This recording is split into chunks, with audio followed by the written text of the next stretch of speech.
small. Wow, tiny. You are currently listening to Tiny Table, where we explore TTRPGs you might not have heard of. Whether big or small, we hope to cover them all. Because we know that great things can come in tiny packages. Hello everyone and welcome to Tiny Table, where no game is too small. From rules to rolling to review, we teach RPGs so you can play too. We've got a new game today as we are introducing our first session of the Magical Land of Yeld, now in its second edition. Wahoo! Introduce yourselves, lovely players. Let's hear your name, your character's name, and a game of pretend that you played as a child. Hi, I'm Holly. As you can hear, my voice is just coming back, so bear with me. I will be playing Genevieve, or V, today. And my favorite childhood play pretend memory is I was really into Pokemon as a kid, still am. And me and all of my neighborhood friends, we would walk around pretending to be Pokemon, trying to evolve. We'd be Slowpokes, trying to find Shelders so we could become Slowbros, or trying to find evolution stones. It was very much a rainy day. You're running around in the neighborhood in the rain. Very Mystery Dungeon-esque. Yes, listen, I'm still waiting for my check. Before there was Pokemon Go. Yes. You went to the polls. I was the Pokemon. That's awesome. I love that. And with that, I'll say, hello, it's me, Skyler. Today I'm going to be playing Dolores de la Rosa, and I did so much pretend as a kid. I was Yu-Gi-Oh! Monsters, I was Digimon, I was Pokemon. There was a game I played where I was Skyler White Tiger, where I was, you guessed it, a white tiger. But my favorite of all time, the one I played the most, was with my good friend Jackie. We played this game called The Magician, and it's centered around the main character, the magician, who through the power of magic could roughly do just about anything. I was not the magician. Nope. I was basically every other character. I would Always come in the NPC, never the magician. No, never the main character, because I think it was, a strong sign of my early ADHD that I never wanted to play the same character twice. I would come in as a different side character to help with a different mission every single time that we played. I was also all of the shopkeepers. I was basically, I probably have some DM blood in my veins that I've not tapped into, because I was running basically everything but the enemies. Those we fought together. Mm-hmm. But that was my little pretend experience growing up as side characters 1 through a billion. Mm-hmm. You probably have some union points from that. Yeah, I hope so. I'm waiting for my check too. Yes, your equity card is in the mail. SAG card for a 7-year-old. McKenna Grace. Oh, child actors. Where do the years go? Well, hi. My name is Neo. I'm going to be playing Princess the Darg.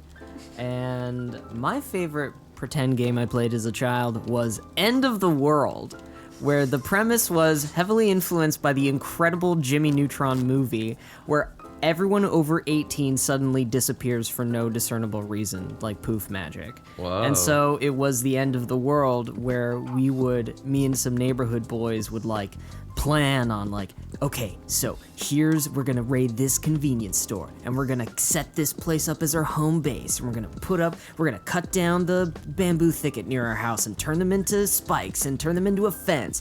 And we would practice with weapons, so we crafted weapons out of toys we had. So I turned a jump rope into a flail, like a whip flail, and we would cool. practice by hitting each other with these improvised weapons to fend off the other children. Once we had raided the local convenience stores and the tool shop, and we were. And it was incredible how no one lost an eye or broke a limb, because those weapons we made were sharp and quite dangerous. Yeah, as a brief little cut in, I used to do almost the exact same thing. We would collect sticks and we would, using the concrete, sharpen them to a fine point, like into what could literally be considered weapons. We were making like spears and like swords out of real wood The that could like children cut people. crave violence. Wow. Which ties very well into the game that we're playing today, I think. Absolutely.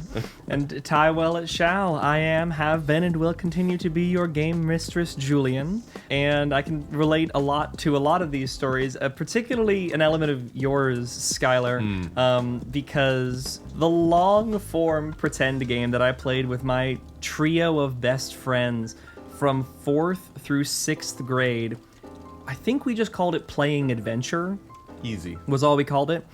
And it was, each of us had a hero that we were embodying, fantasy, going on an adventure, gather all the artifacts to defeat the Dark Lord type beat. A classic. Very relevant to this game. And each of the three of them played exactly one character, and we had like a dwarven fighter and an elven archer and a human wizard. Wow. And then I played everybody else because I had a plot in mind and we were on a schedule. We were on a timeline, and I remember getting quite cross when our dwarven fighter, ironically our tallest friend, started getting really into basketball in the 5th and 6th grade, and more of our recesses, he'd be like, no, I'm gonna play basketball today, guys, and I'm like, we are falling behind. We are not gonna defeat the Such a Dark little Lord at this DM. rate. Julian, I had the same freaking thing happen. I'm out here trying to tell my fairy story, like this elemental fairy story, and no one is sticking to the plot. No one is sticking to the character arcs that I'm trying to tell. Wait, were we all kids that went around saying, okay, now you do this, Yup. and then you say this, Yup. and I'm gonna be here. Okay, ready, go. I famously got I was a young kid, so this is, don't cancel child me. I famously got a little Too late. a little petulantly upset when 2 of my friends came over during a hangout that was mostly adults hanging out, and it was 2 of the adults had brought their 2 kids who I was buddies with, and I was on my Greek myth kick hardcore, and I was like, okay, we're gonna put on the entirety of Jason and the Argonauts, toe to tip, start to finish for the adults. This is gonna be great. We rehearsed for about the length of what the show would be, and then I was like, all right, we're putting it on. All right, adults, everybody gather around. And I was like, no, you're supposed to be a harpy right now. Scylla's after this. See, I was never so controlling with the narrative. I feel like we were very freeform, very improv. Like I would say or do or describe the scene, and then they would like bounce off of that. We definitely And that's ran... why we're dating. Yeah, exactly. We definitely ran a lot of tournament arcs, but the thing that I was like really strictly limiting on is like sometimes we would get into games of pretend, and I'm like, okay, we can each make our character, and we can only have a certain number of powers. You have to pick how many, we can each only have 3 powers, because we can't just have all the powers. You get 3. And so we're each gonna pick 3 that we want. Or we can only have 5 moves, and we have to, beat the bad guy with only our 5 moves and mixing and matching. And now we're all adults who play tabletop role-playing absolutely. games. To no one's surprise. Who could have thunk? I played pretend up until like my sophomore year of high school. I remember like my friend came over and like visited me in like early high school, and we still went to my backyard and like did pretend. And our plots got better. We had like a super intricate like time travel plot in one of ours. I felt pretty metal. It's still a fond memory of mine, honestly. It was that for me, and then also sometimes we would play Calvin Ball, because it just always looked so fun in Calvin and Hobbes comic strips when they played Calvin Ball, and I'm like, surely this will be just as fun in real life. Calvin Ball is only fun in real life if absolutely everybody playing is as clever as Bill Watterson with 0 planning time. So it's not. Well, speaking of games that are fun. Yes, and games about kids playing pretend. We're about to play our second ever partnered game, the Magical Land of Yeld, second edition. Thank you. Love you, Yeld folks. So let's get into it. I will set the scene. It is nearing the end of summer. The year is 2010. Assassin's Creed Brotherhood is coming out this November, and surely other things matter, but, We're here in a small local neighborhood, zooming in on 2 children who are not next door neighbors, but down the street neighbors from each other. Could I get a brief description first of Holly, your character, Genevieve? Yeah, so Genevieve, or V, has not really hit that growth spurt yet. So she's still kind of short, around 5 feet tall. She has chin length, dark hair that's always being kept up in kind of like a half ponytail because she can't get all of it up in a ponytail, but she doesn't want all her hair in her face. It's summer, so she's definitely wearing those Bermuda shorts with a ton of pockets on it and some sort of Hot Topic graphic tee, you know the type. With a galaxy print. Yeah, a galaxy print or a game over on it or something. Something that definitely is a little lame, but also you can tell from the way that the print is a little worn, it's well loved. So Genevieve, to set a bit of the scene for her, Genevieve's grandfather, her Pop, has recently passed away a few months ago. Pop had a nice big house down the block. He was famous on this boulevard for being the primo spot for Halloween candy every year, the best, which you took immense pride in. Now that he's gone, your parents have been sorting the belongings, cleaning up the house. There are debates. Are they going to sell the property? It's kind of a nice house. Do they want to move in? It would be like a moving of only a couple houses down the block, so it wouldn't really interrupt anything, and his house is just a little bigger. Is it worth all the effort? That's adult stuff. You're not really concerned with that.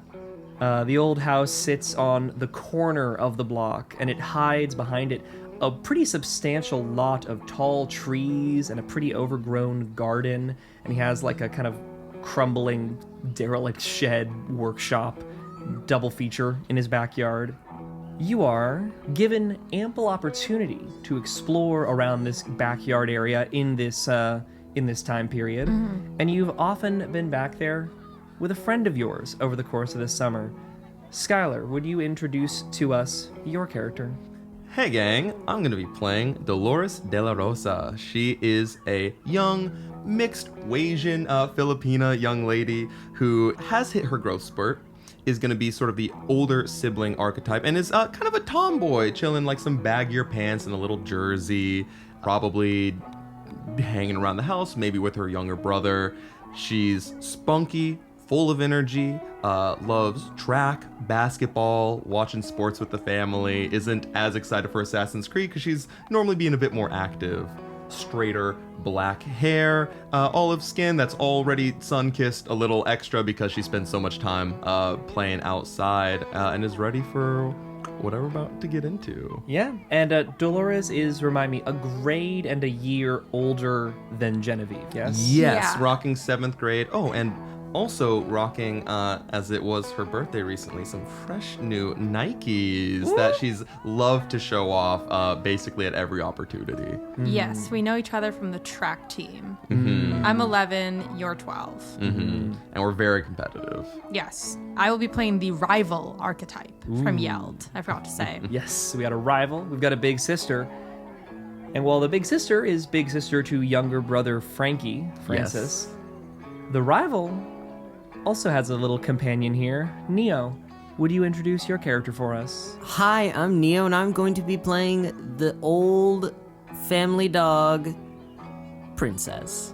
I am a sort of imagined Nana from Peter Pan. I'm this large Saint Bernard. I'm about 7 human years old, which is about 49 years old in dog. I've had about 3 litters, and now I'm caring for this human child. I'm, still dog, still happy, but I'm kind of, I'm big and I'm kind of lazy, and I'm old, in terms of dog years, I don't need to run around with the children, but I'm keeping a sharp eye on the children. Gotta protect the family. I've got a sort of novelty neck barrel pouch around my neck. Those old comics or, pictures with them full of the whiskey. It's just a plastic one. You screw it open. There's some Band-Aids, poop bags, and treats in there, and it screws it closed. And, I'm an old dame.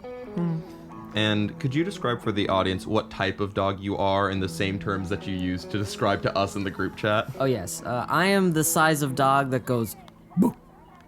And also perhaps the size of dog that goes Critical. Critical. because there's a big difference between and boo. So Just the one is enough. Yeah, so it's a total of 4 of you who are very often exploring and enjoying the prodigious backyard of the late Pop Pop. We've got Genevieve, who brings along Princess the dog, and Dolores, who is kind of perpetually having to babysit baby brother Frankie. How would you define a relationship with Frankie? What's the vibe? I love Frankie. Frankie rules. Frankie rules. He's kind of like nerdy and a little scrawny, so he gets picked on a lot. So I'm kind of the one who's always coming to his defense because I'm older. Again, I've hit that growth spurt and I'm really sporty and active. So I've got like a bit of fire under my belt, a bit of spunk. I specifically chose Dolores to be a Leo. So she's like, how dare you pick on my younger brother? Like, who are you? Who do you think you are? What are you doing? Like, I'll beat you up, I love it. So that is completely willing to babysit. This is not a burden on you as you go to play. Frankie is always along for the ride. Has tried to teach him to like dribble a basketball and like do a couple things. It's not Frankie's forte, but he's spirited at the very least. You gotta believe in the kids. And believe in the kids we will. This backyard gives us a lot of fun to do. There are trees to climb. There's a lily pad filled pool to like splash around in. And again, many large trees on the back lot that give almost kind of like if from certain angles you can't even see the street. So it's like, ooh, it's like the woods. Ooh, boy. So y'all have had many lovely, warm summer days here enjoying the backyard. Away from adult supervision, there is of course only one rule. Stay out of Pop Pop's workshop.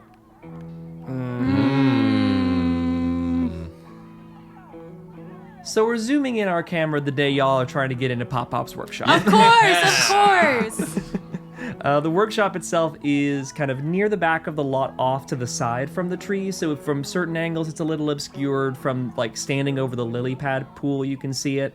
It's deeper into the property. It's got like moss and vines covering all the walls. It's an old brick building built the same time as the house, and the house is pretty old too. The windows are all dark.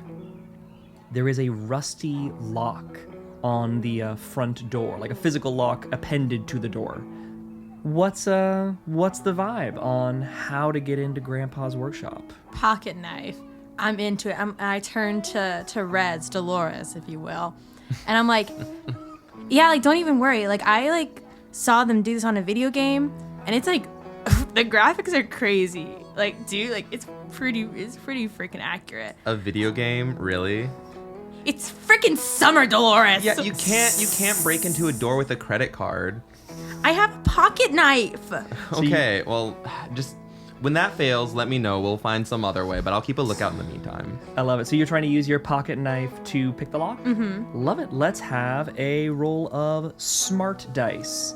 And if you have any pick lock special dice, you'll get that as a bonus. I do not. So just roll your smart dice. Your challenge number for this is 5. This makes sense. So it's a D6. Yep. And then I'll add 1 because I only have 1 in smart, or I only have 1 dice in smart. You have 1 die in smart, which is why you are rolling 1 die. Sounds good. Thank you. Nothing ever gets added to the rolls. It's just numbers give you the amount of dice you are rolling.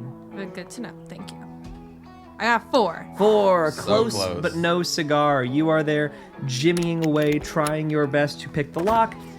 It's a pocket knife. It is not a Swiss Army knife with a million functions. You're trying to fit a knife into a keyhole and it doesn't quite fit. It jiggles a little, but it seems that picking the lock will not be enough to get in. This was a skill challenge, so failure in this case doesn't cost you anything, but it means you'll need to take another approach. Step back. I got this. It's an old rusty shed. I'm just going to try to kick it down. Yep. Just trying to break the lock? Yep, just... This one is going to be a strong die, and if you have the break special dice, you can add that. Okay.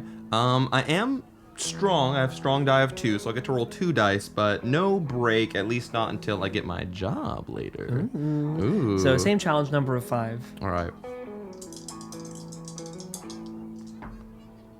It's double ones. Double. Oh, good job. Okay, well, yours didn't work either. This old rusty lock, as seemingly glaringly, cartoonishly obvious of a weak point as it may be, seems that it's a little more resilient to breakage and a little more difficult to pick than either of you had anticipated. How inconvenient. It's almost like real life. It's not like a video game. Maybe we're both bad at this. Princess goes, Princess, shh, shh. What? and Princess is gonna follow an interesting smell to around the back of the shed and maybe discover an alternate way in. Other Princess ways is gonna in? sniff around for a weak point of entry. Love it. That's going to be a smart die, and if you've got any like smell-related special dice that are relevant here, you can add that. I do. Ooh. So smart plus smell. Okay. So I have 2 smart dice because I'm one of those dogs that can open doors and lids. You know the type. Watch out for those treats, baby. And I have a special smell-related skill. Ooh, nice. That's 3 dice. Same challenge number of 5.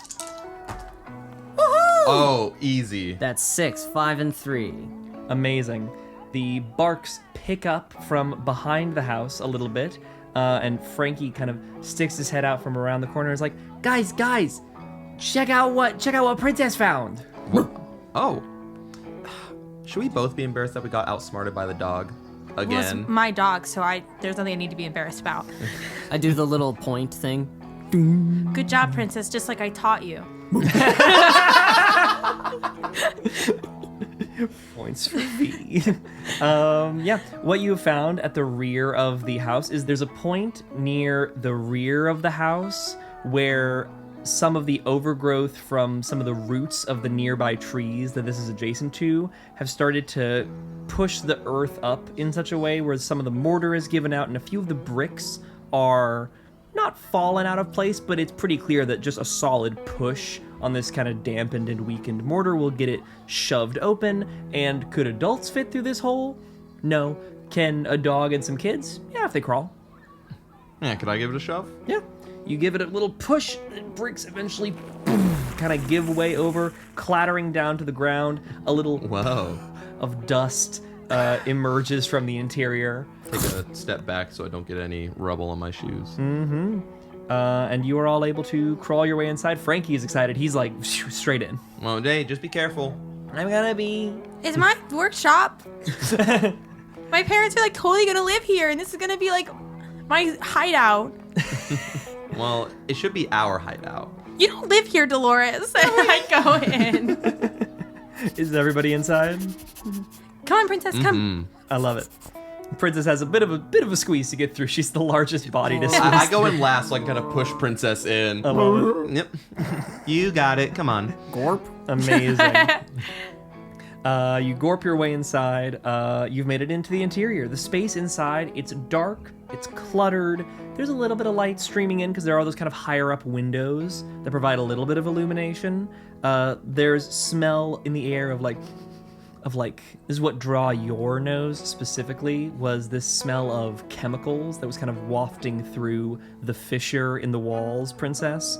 There's chemical smells, there's like wood shaving odor, very strong. And as you're kind of crawling your way in, basically every surface in the workshop has a thick layer of dust all over it. Whoa. You take kind of a look around the interior. It's, it's a workshop. It's got a variety of different tools hanging. It's got a kind of a rack along the ceiling that would possibly host like as a drying space for finished lacquered projects and the like. Yeah, it would have been primarily like a woodworking workshop, it seems.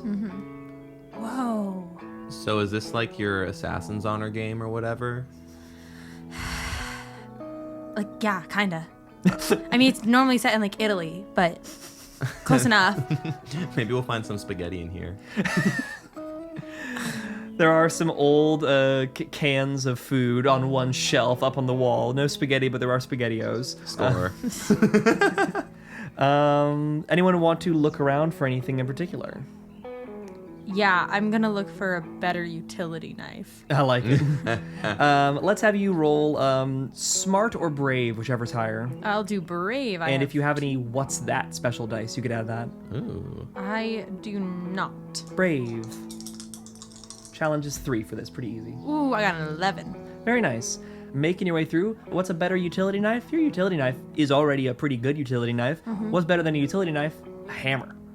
Whoa! You find a nice hammer in pretty pristine condition. It looks like it was probably recently replaced. You see that the handle and kind of messed up looking head of the prior hammer is like in a scrap heap pile over in the corner. And it has been recently updated, so it's the most kind of well-kept tool in the workshop that you pull from a nice tableside hook up on the wall. I wonder what he was doing with all this junk. This is pretty sweet. Well, this is his workshop. He would make, well, he's like a woodworker. Like, if you ever seen, like, the chest in, like, my bedroom, like, my grandpa made that. Wait, really? Yeah. Oh, that's crazy. Uh-huh. Any looking around on your end, Dolores? Yeah, I want to find, like... I just want to find, like, a cool stick or something. Totally. Again, smart or brave. Yeah, I don't have anything to add to this. I'll just be rolling 1 die. Challenge of 3. 1 again. Drat. Other than that hammer that was found by Genevieve, the rest of the tools in here are in relatively high states of disrepair, rust, tarnishing. There's stuff you could hit with, but no better for hitting than just a good stick you find on the ground outside. Yeah, on account of not finding, like, an actual mythical sword, gets disappointed and starts just rummaging around through some junk. You hear a call from the kind of rear end of the workshop as Frankie goes, Guys, take a look at this. And he's kind of standing, well, not standing, he's crouching down on his knees and looking underneath a table that is flush with the rear wall of the workshop and adjacent to a shelf. There's a variety of tools kind of hanging down high up over the table, but the fact of the table's placement and the cabinet's placement is, I would say, 3/4 of the way obscuring what looks to be a door in the rear of the workshop. Whoa, nice find, Frankie. Right? Here, let's like, if we move the cabinet, we can get it open. Yeah, maybe they got some other tools back there. Does Princess smell something weird about the door? Yeah, give me a smart roll and add any smell related stuff. Okay, that's gonna be 11. There's a bit of a strange scent coming from behind the door. You're getting this smell of kind of like mold and mushrooms, something from maybe like deeper in the earth. You get the sense that what's beyond that door is going to be like downwards stairs. It's going to go underground. Yeah, I think Princess kind of up to the door and Whatever's back there must be good. All right. Here, I'll try to shove this stuff out of the way. Yep. Easy enough with the group of y'all working together to move the shelf, and Princess's prediction is spot on. The door opens to show a staircase leading downwards, and unlike with the windows, which give some illumination to the interior, this heads down deep enough that it is heading into proper pitch darkness. Oh. Whoa. Frankie, you got a flashlight on you? Let me look around and see if I can find anything. Maybe your dad has a lighter. Frankie's gonna make a smart roll and see if he can find anything in the room that's gonna be helpful. It's another one. He doesn't find nothing. Maybe we should look around for maybe your grandpa had a lighter in here. Did he smoke or anything? Why would there just be a lighter? No, there's probably maybe a flashlight in here. At this point, only one of you hasn't attempted the skill check for searching around, so does the dog want to look for lights? sure. She's a smart dog. She's a smart dog. I don't think smell will be relevant here, though. No. That's an 8. Yo, you're rolling hot. Yeah. It had fallen off of the desk and had landed in the scrap pile for working with later, so it wasn't easy to find, but there is a flashlight kind of underneath some of the old wood scrap. Yeah, I think, like, Princess hears the word flashlight, is like, ooh, ooh. They're just looking around for stuff, because Princess is a smart dog and recognizes words. And you hear, whoa. A big slobbery flashlight is being held in my mouth. Oh, good job, Princess. Amazing. It's crazy that she doesn't run away. Like, she Why would my pet run away? That's, I'm just saying, she's like that's really so smart. messed up to say, Dolores. No, like I feel like she could like get over the gate or like open the door if she wanted to. But she doesn't because she loves me, Dolores. That's messed up. I'm saying it's. I'm okay. Whatever. I Princess hug comes over and Princess. gives you little licks. I know you would never run away. That's a testament to your character. It was a compliment. Anyway. Who's holding the flashlight? I guess I am. All right. You're going to gain the benefit of a +1 see in the dark from it, Okay. which will give you an advantage as we are going to be heading into the Who's Afraid of the Dark challenge as we all descend these stairs. Whoa. Unlike the skill challenges we've had up to this point where failure means you don't do it, effort challenges, the thing being attempted, in this case, descending the stairs, still happens whether you succeed or fail, but a failure will indicate that you lose a core die while attempting it. Interesting. So this is up to who's going to be brave in the face of heading down into the dark. It's nice to have a flashlight, but ultimately it's a pretty narrow beam on the flashlight. This was good for giving a little bit of illumination on work projects. This is not a high beam. So let's have each of you make a brave dice roll. And Holly, you can add your see in the dark bonus roll. And challenge number is 4 for this. Alrighty, what are everyone's results? 11. Nice. 2. Ooh. 2. Oh. Frankie got a 1. He's scary. He's scary. So everybody who failed, y'all still make it down, but you're gonna lose a core die of your choice. And you can choose based on gameplay reasons and gameplay flavor and whatever. And give us a bit of a description of how that failure is kind of tied to the core die you're losing. Aside from tough reaching 0, what happens when other core die reach 0? That's a great question. Tough reaching 0 means you are killed. A ghost? Killed and a ghost. yeah, I fall down the stairs. You're not in Yeld yet, so right now 0 tough dice means you die. So Yeah. we're in that brief period where the game can be lethal. I don't know if that's actually true, but it feels true because you're not in Yeld So yet. funny. You start the adventure with like 4 people who want to play like mages. No one has any tough die. They all die falling down the stairs. To Yeld. Oh. And that's why you can choose everyone. Oh, Choose wisely. Choose wisely. Let me find the answer to what happens if other things hit 0. So ordinarily, effort challenges, the game master chooses what die is lost. In this context, this one is actually a player choice. Interesting. So you can choose to lose one from one that you have multiple of, or if you choose to lose your only one of a certain core, that means you will automatically fail challenges of that core die type unless you have special dice you can add to the roll. All right, very interesting. And for the viewer, how do you get core dice back? Core dice are brought back with the restore action, which you can do a number of times per adventure based on your kid's age.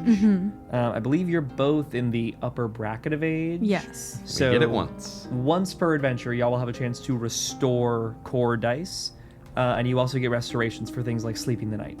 Sounds good. Great. Okay. Meanwhile, the restore action in combat is limited to only a thing that your ghost self can do to your corpse.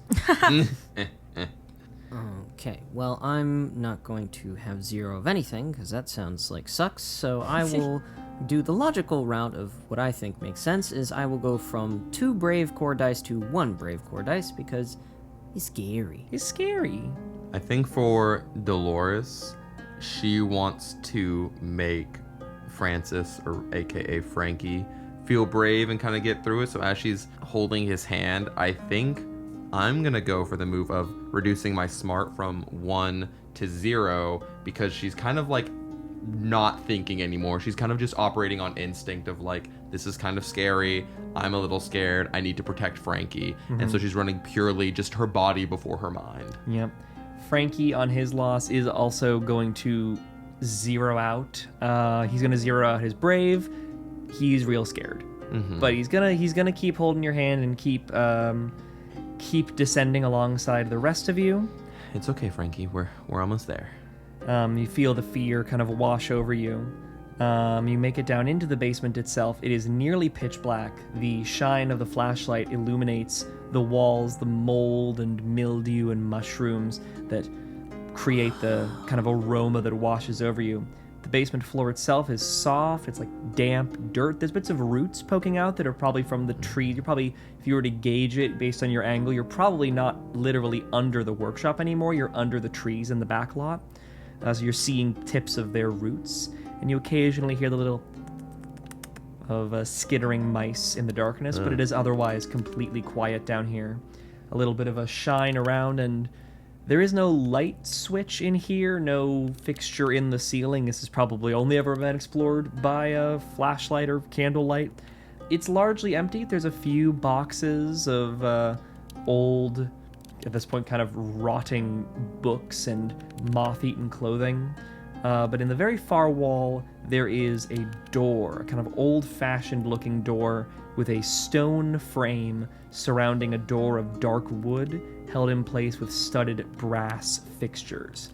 It is quite old-looking, mossy, dusty, and very slightly ajar. What do you think this is for? Some sort of like doomsday bunker? I have no idea, but it reminds me of like a dungeon. I mean, It's okay, look, princess. It's okay.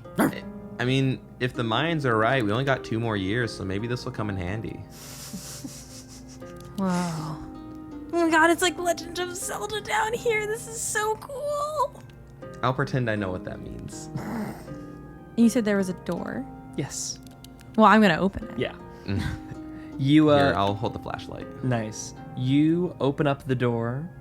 Beyond, you see darkness, and then quite distant. It's tough to gauge because of the length of darkness you're looking through, but sunlight through an opening in the far distance, and a pretty long, seeming straight line of dark tunnel between the door's opening and the distant sunlight. And as you open the door, you feel very faintly, because it's got a long way to travel, kind of a breeze. It looks like it leads back outside. I just hope this doesn't go through the sewer. I don't want to step in anything weird. No, I think it goes back up. Yeah, but like we're underground, so it has to be like a system or something, right? Or is there maybe like a river past the trees we don't know about, or like a lake or something? What does Princess smell? Princess is gonna take a big sniff. Big sniff, give me a smell check. That's gonna be 13. Smells great. It smells like outside again. The breeze kind of brings in an aroma of the great outdoors, more so than even the backyard has been giving you. It kind of clears away the stench of the mildew and rot, and it smells, frankly, much more appealing than where you're standing right now. But it is a unique smell. It's not a specific tree aroma that you're familiar with. And do I perhaps smell something I can't quite identify? Perhaps something a little bit... an electric smell I've never smelled before. Something exciting. Yes, you do. Oh, yeah. Princess takes a little sniff. Princess starts to wag. Princess is gonna plod forward. Like, yeah, okay, like, it's outside. Yeah, this is awesome. Oh, princess. Oh, And I'm gonna oh, start God. going after Yeah, princess. start. You go after Princess, Yeah, I'm you going go after after there. Genevieve, Frankie follows behind. Little call Yeah, of I'm the pulling wild. them along. Yeah. And the though the length of it seems like it would take several minutes to walk, it's only a few steps, and you are all tumbling over each other as Genevieve trips over. Princess is being tripped over by Dolores, as you all very quickly are in that sunlight and outside once again. A rush of wind all of a sudden. Oh, watch where you're going, V. And as you land down in thick grass, you are all surrounded by tall trees reaching up to the sky. There's a strong breeze cutting through the summer air, and the leaves of these trees are blue.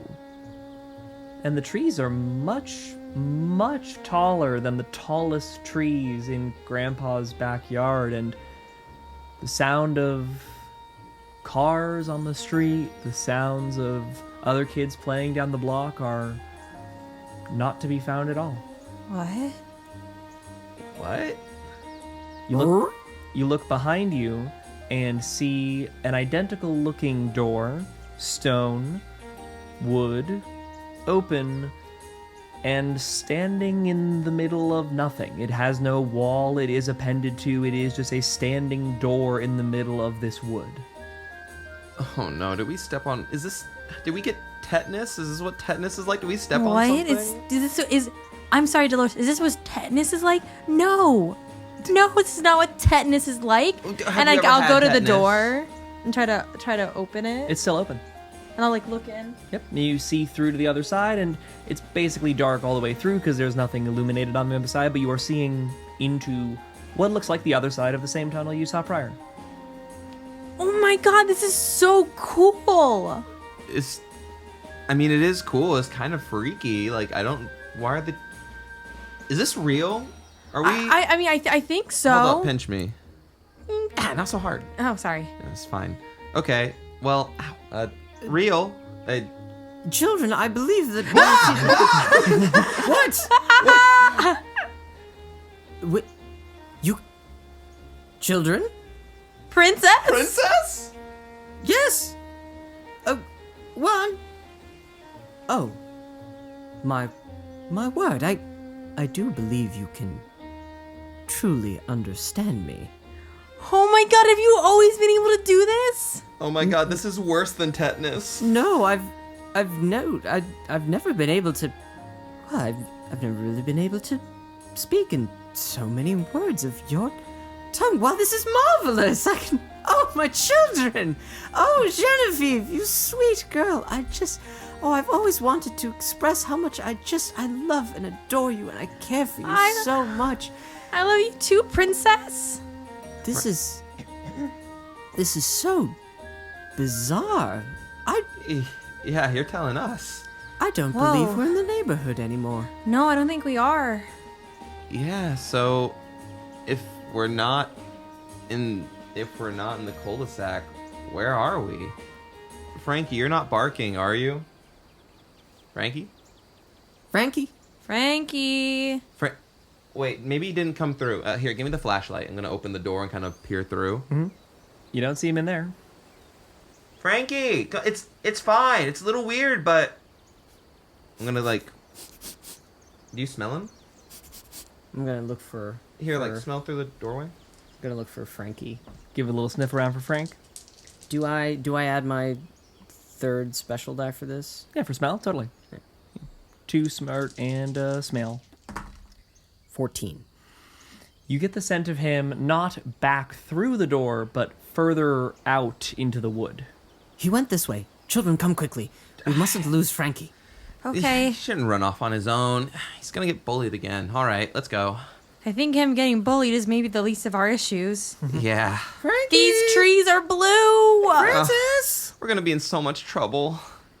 You all rush through the wood and in not too long of a time, only a few minutes, hear the sound of a kind of a babbling brook, a small little stream that runs through, and spy a familiar footprint in the mud along the banks of the stream, and those seem to proceed along the stream heading downriver. You follow that further along, and shortly find yourselves at a little abandoned hut, kind of nestled in the trees.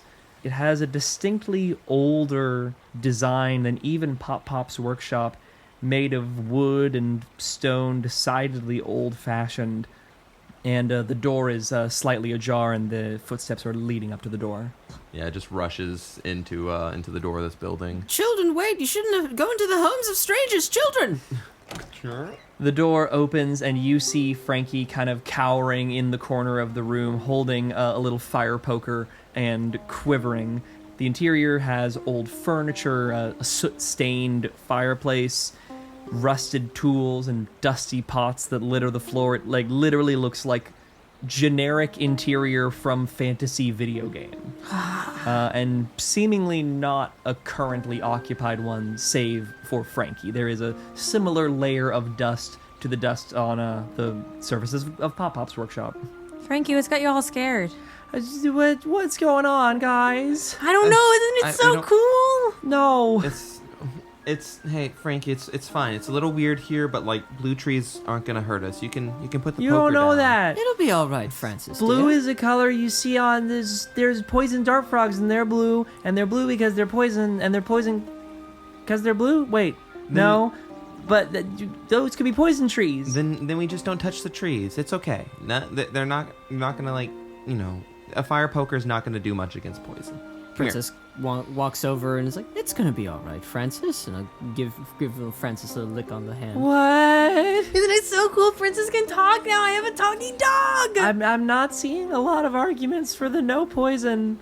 I'm from your realm. I've certainly never been poisonous, although you should wash your hands before you eat after petting me. I've had a hallucinogen. This is no good. How do you know what that word means? Dolores, I'm a nerd. Yeah, I know you are, Frankie. Come here. I'm gonna try to take the fire poker out of his hand. I kind of hold it off to the side, and I just pick him up. I'm just so scared. I Here. don't know what's going on. Can we go home? Yeah, here, get on my back. I'm gonna try to give him a little piggyback ride. We gotta go home. We just got here. We can come back, but like Francis shouldn't be here. Like this is a lot for him. Frankie, I'll climb the tree. You'll see it. I'm totally fine. I'm gonna go out and start trying to climb a tree. Can I try and climb a tree? To me, that could be brave or strong. And if you have any climb-related dice, you could apply those. I think climb is specifically strong, though. I may be mistaken. Sure, strong it I is. can do that. It's gonna be a skill challenge of 4. There's plentiful branches. I got a 7. Very nice. Plentiful branches, none that are supremely immediately in the reach of children, but with a little bit of a hoist up the windowsill of the hut, easy enough to get on the branches and start clambering. This is a good climbing tree. These trees are good for scampering up. And Be you're careful, Genevieve. How high are you climbing? I think I start climbing, and I call down, and I'm like, see, it's totally fine. I'm totally fine. Normally, if this is video game logic, I would immediately be going, but I'm fine. And I don't know think- if that applies. And I actually just keep climbing. I'm like, I'll get a lookout, guys. You climb higher up and take a peer around. This forest continues for a decent amount in all directions, but once you get to a certain height, you're able to see above some of the other treetops and get a surveilling of the environment. And a few things catch your eye. This little stream that you're currently going alongside is a tributary towards a larger river that you can see in kind of the middle distance. It's not super far to walk to. There is, in the far distance, what looks to be buildings. A small village of sorts, kind of in the further off. And looking off in every direction, there are things that you don't see. There's no telephone poles. There's no modern houses. There's no cars. There's no town. Not the one that you're familiar with. Not the one you grew up in.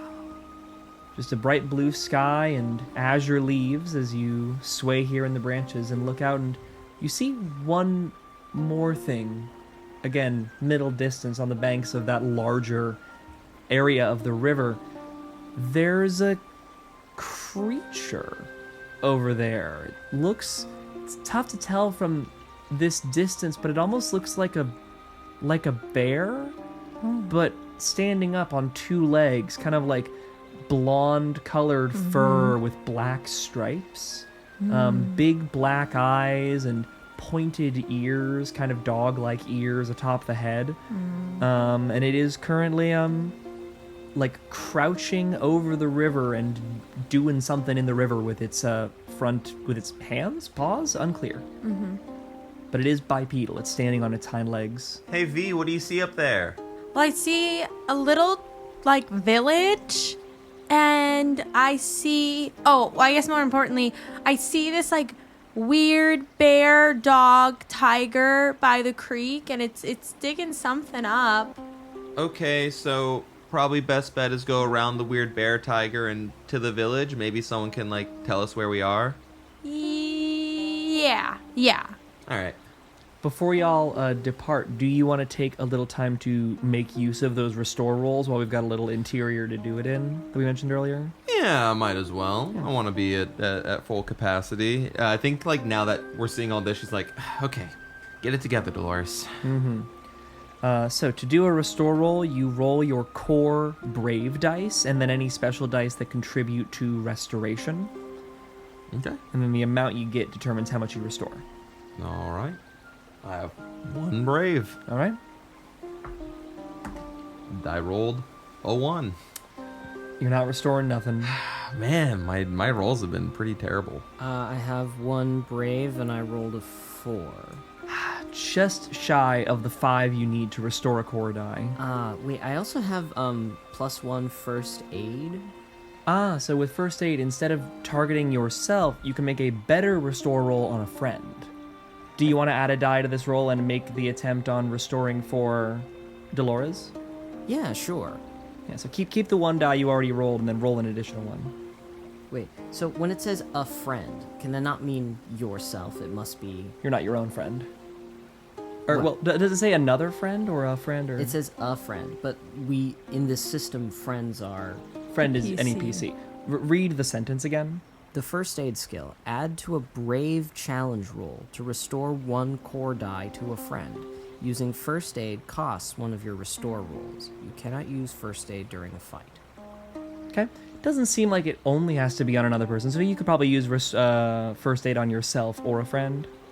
So do you want to target yourself with this extra roll, or do you want to target Dolores? I'll give it to Dolores. Feels fitting. So roll 1 more die. It's mathematically impossible for you to make it to 14 with this total of 2d6. So, Right. but that gets the total from 4 to 5 with that additional 1. So Dolores can get her core die back. Oh, wow. Thank you. That's very kind. What does this look like? Princess will see Dolores, because we're trying to restore brave roll. Just like, here, child, come here. Open the little barrel. Inside Okay. is going to find a little treat. You have Reese's Pieces in here? Yes. I mean, That seems really dangerous. Well, it's for me. You can have it, I guess. Well, we can share. maybe it'll perk up your little spirits. It's certainly nice. Here, Frankie, you should have some too. Pour a little out. Each have a handful. The candies are enjoyed. We might be in a magical land. I still don't think chocolate's safe for dogs. Sorry, yeah. princess. That's okay. I suppose you could pull the peanut butter. No. Let's not risk it. Oh, wait. Just Oh, there's some bacon strips in here too. Kind of. no, there would not be. A perishable cooked meat product in Oh, the... Not to know. Maybe they were why. put in Jerky. today. It could be jerky. When you said treats earlier, I was thinking treats for dogs. Yeah, my intention is here, child. Have a treat from my little pouch. Maybe it'll make you feel better. It does make me feel better. And I'll say instead of a perishable meat product, oh, there's a greenie in here too. Oh, and a greenie for me. Oh, so thoughtful of the master. He's always thinking of me. Don't mind if I do. Love it. Restores have been had. Any final actions here to be taken at the hut before you're proceeding? You said you're avoiding this bipedal bear thing and heading in the direction of the town, yes? Mm-hmm. Yeah, I think subconsciously, even though we do have that restore now, I think I am gonna just kind of hold on to the fire poker as we go out. Like, it's vaguely weapon shaped. One, kind of cool, and Cool. two, if this bear does try to do anything, I think Dolores is just kind of subconsciously having, something to hold on to. Does anyone else want to look around the hut for things to grab and use? I know you've got a pocket knife. I don't know if the dog's got any weapon.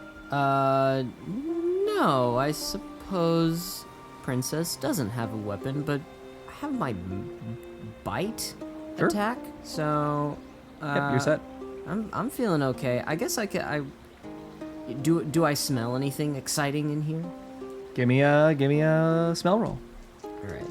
And if it's something, so the thing I've been not mentioning is that my special skill is that I can smell magic, Ooh. which adds to my smell perception of magical things, hence me aiding in finding the door.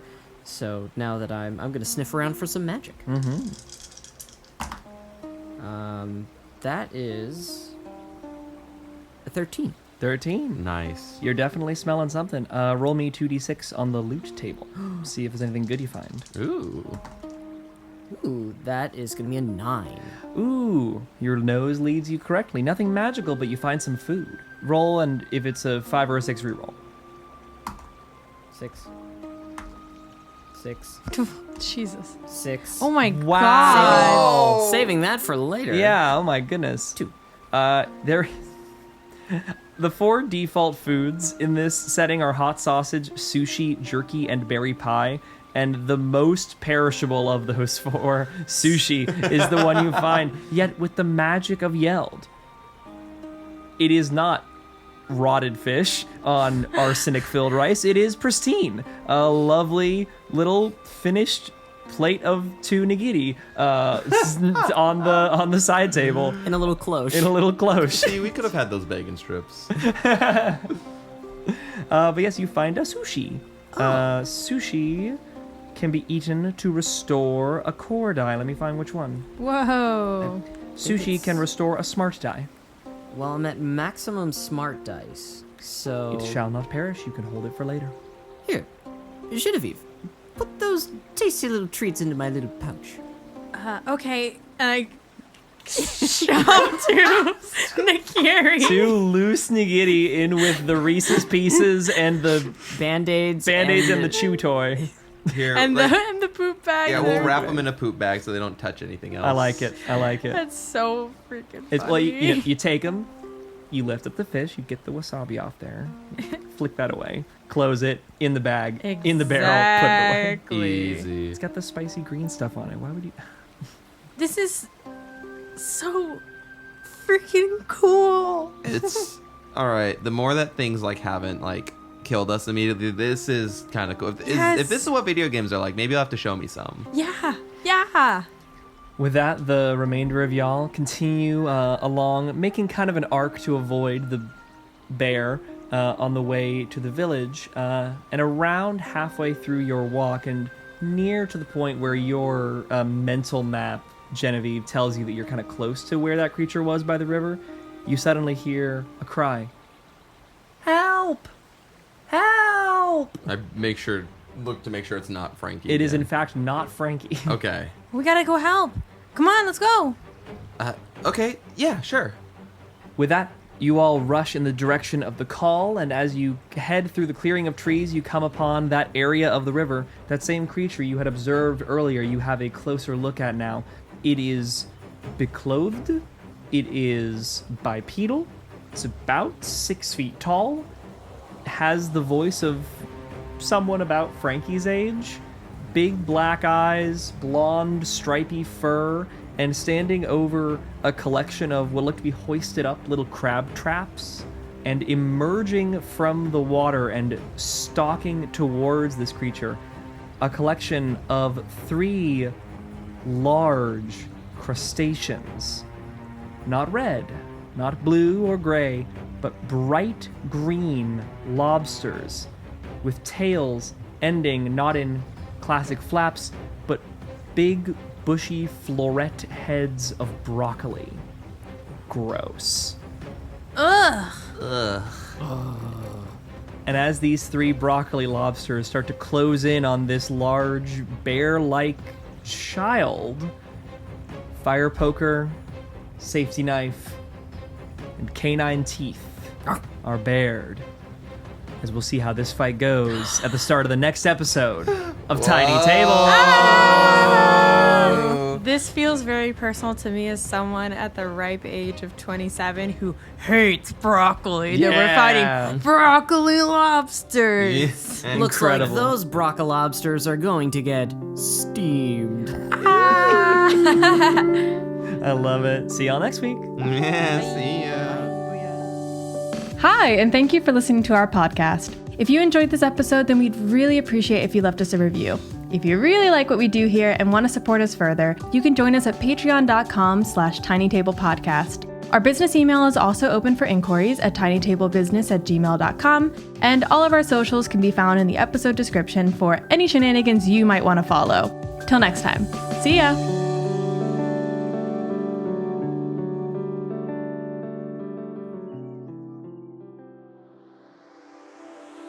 Welcome to the Shoutout Corner. This week, we would like to thank Drake, the track team coach for Dolores and V, who always takes the team out for ice cream after a meet. You're the best. E.G., a fellow neighborhood kid who hangs with the gang from time to time. Sadly, they were away on a family vacation, so they just missed getting to see Yeld for themselves. Maybe for the best. Jade, one of Frankie's classmates who sticks up for him when Dolores isn't around. Just a solid kid in general, to be honest. Jordan, a teacher at the kids' school who had to break up a fight between Dolores and V when they first met. Their guidance and wisdom is part of what makes them so close now. Thank you. Nancy, a very kind dog walker who occasionally pet sits Princess when the family is away. She always spoils her with extra treats, so Princess loves to see him coming. Sparky, a cul-de-sac kitty who likes to taunt and tease Princess. The two of them have a Tom and Jerry-esque rivalry that's actually pretty cute to watch.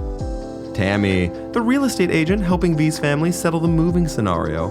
I'm not sure how much a magical portal to a distant realm influences the market value, but someone should probably let them know.